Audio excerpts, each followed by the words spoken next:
Now moving on, tens of thousands of protesters took to the streets in the Belarusian capital Minsk against President Alexander Lukashenko.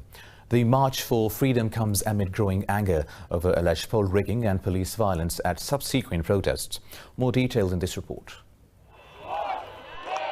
Belarus is navigating one of the biggest political crises in its post-Soviet history after the opposition rejected official results of the presidential elections. In the biggest protest so far, the demonstrators chanting "Step down" filled the center of the capital. Leading the protest, opposition politician Maria Kolesnikova asked President Alexander Lukashenko to quit and appealed to the state officials to abandon him.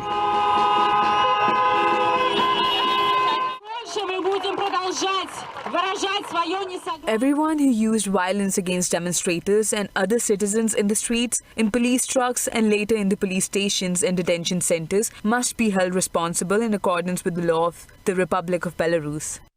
Belarusian leader Alexander Lukashenko, speaking at a rally of his supporters in Minsk, rejected calls to hold a new presidential elections. He called the opponents as rats and urged his supporters to defend their country and independence. President Lukashenko also accused NATO of massing on his country's western border, which the alliance has dismissed, saying it is closely monitoring the situation in the country.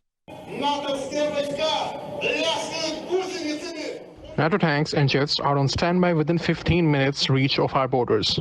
This is not for nothing. NATO forces are rattling tank tracks at our doors.